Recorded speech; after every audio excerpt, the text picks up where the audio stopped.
everyone, Thornton Smash here, and you might be wondering why I'm at a military base. Well, I heard the lore of crypto and its finished completion is actually somewhere inside, so I'm gonna go around and look for it. Today we're gonna be talking about the brand new mythics actually coming to the game, the new scepter, and what it means for the future of the game. Also, we're gonna go ahead and give out one of the current Watson Prestige skins. All you gotta do is like, comment, subscribe. You guys know the drill. Without further ado, let's jump into today's topic. So let me go ahead and set the stage. Ranked matchmaking is in shambles. ALGS is being held together by duct tape, but at least it's going on for another extra year, as they did announce there are going to be 2 lanes in Sapporo. Solo queue has become a spiritual trial, which is still waited to come into the game, but we got arenas 1v1, so that's cool. And through it all, Respawn looked us dead in the eyes and said, here's a glowing sword you can spin around like a Cirque du Soleil dropout. Welcome back, legends. Today we're diving headfirst into the latest Apex cosmetic leaks and what they actually mean, beyond the hype, beyond the animations, and straight into the soul of the game's increasingly expensive identity crisis. We've got everything from a new universal heirloom, a Loba skin, and a Horizon Prestige skin coming after Maggie. So let's go ahead and start with the crown jewel of all of these.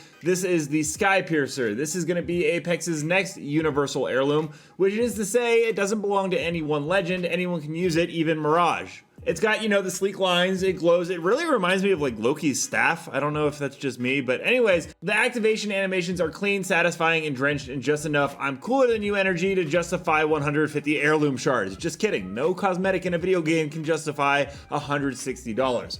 But there is a slight problem outside of that, and her name is Catalyst. Let's actually talk about Catalyst. Introduced in Season 15, a defensive controller legend, which has actually been forgotten about, except for Watson, because she got a new Prestige skin. She manipulates ferrofluid, builds walls of liquid metal, and carries a gothic meets industrial aesthetic that begs for an heirloom dripping in lore and personal resonance, and also, you know, witchcraft, which this, you know, like I said, reminds me of Loki, magic. I don't know, maybe I'm just, you know, stretching that. Now imagine a mythic weapon though, sleek, blade-like, prismatic, with hard light edges, called Sky Piercer. You don't need a lore PhD to realize this would have made a perfect heirloom for Catalyst. In fact, it was leaked a long time ago that this was built for Catalyst. It fits her visual language, her role, and even her name. She pierces the sky with towers of ferrofluid after all. But instead, the heirloom is, well, universal, which in Respawn speak means we designed something cool, but instead of giving it meaning, we've made it monetizable. It's like giving every Overwatch hero Genji's sword. Yeah, it's flashy, but where's the character identity? Like I've said 1,000 times, heirlooms used to be a love letter to mains. Now they're really starting to feel like a blank invoice. This is just a missed opportunity. It's the start of, well, actually, it's the continuation of a trend, decoupling mythics from legends so they can be monetized faster, reused across cosmetics, and placed into bundle rotations indefinitely. I'm actually waiting for the day that universal heirlooms actually become recolors, and then we get recolored universal heirlooms. It's all bad. Anyways, let's go ahead and talk about Sky Piercer. It's going to be coming with some activation emotes that are melee animations that can activate when drawing your weapon.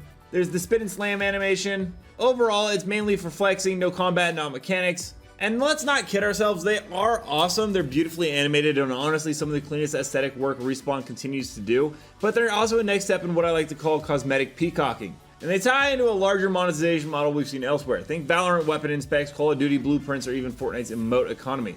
I would really like to see this actually come with unique animations for each individual legend. At least then the universals would be kind of worth it, because hey, you got special animations for Catalyst, awesome. This one then goes on to Newcastle and you get unique animations with that. Instead, it's just everyone gets the same thing. Anyways, let's go ahead and talk about there is a new Loba's Hotshot milestone event. The skin is actually pretty cool. You can go ahead and see it here. It is a remake of the swimsuit skin, so all you gooners out there that have been waiting to see Loba in a swimsuit, after we got the last one, I think it was like season 12 or 13. It was honestly a long time ago, and it wasn't very hyped up. A lot of people weren't happy. This is the new version of the swimsuit. It's called Summer Slay, so obviously we're going to go ahead and get another beach-themed summer event. Just something that you guys are going to want to go ahead and be aware of. Sadly, though, it is another milestone event. I guess this is probably the end of collection events, because the current Watson Future Icons is also a milestone. So yeah, just something you guys are going to want to be aware of. And finally, Asatu, who I probably horribly mispronounced. I know you always watch my videos, so if I did mispronounce it, my bad, dude.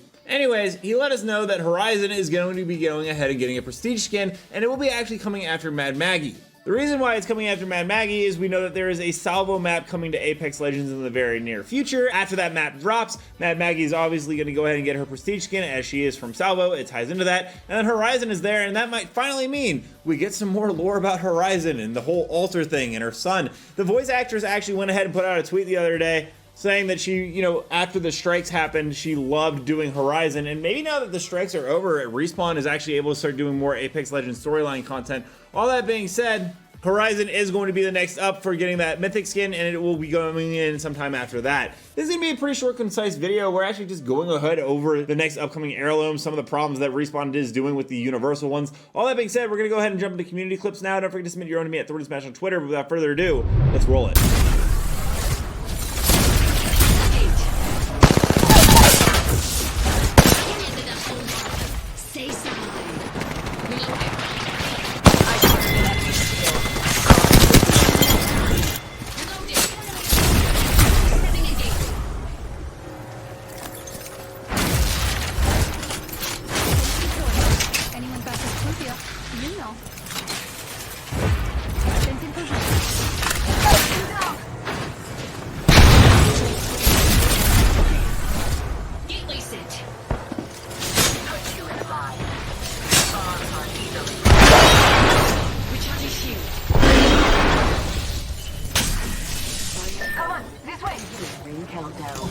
Recklessly.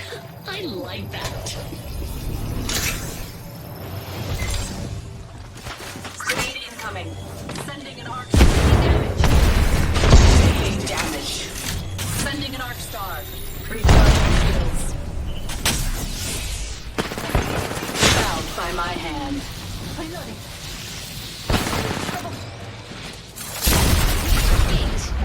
Just topping off my shields. 30 seconds till ring closure. We are so close. Healing my wounds.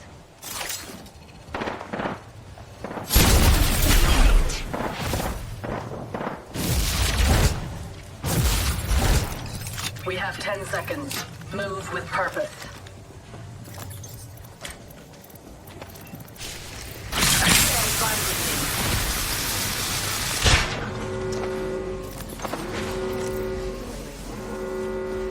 Final ring is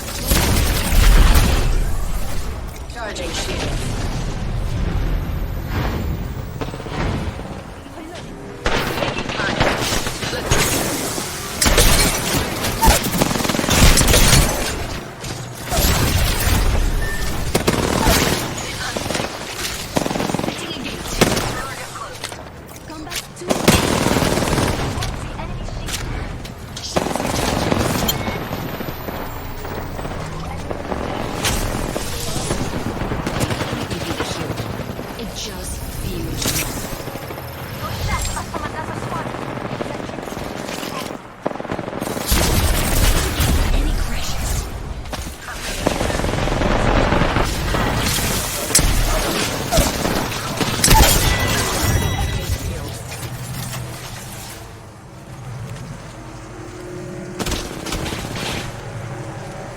So it turns out the crypto lore may or may not be in there if I ever come back here again. They said they will arrest me. That being said, let me know down below what you guys are thinking about the new heirlooms coming to the game. And also don't forget to check out this video right here where I cover more news on Apex Legends on the daily. And until next time, everyone, keep slaying in the Outlands.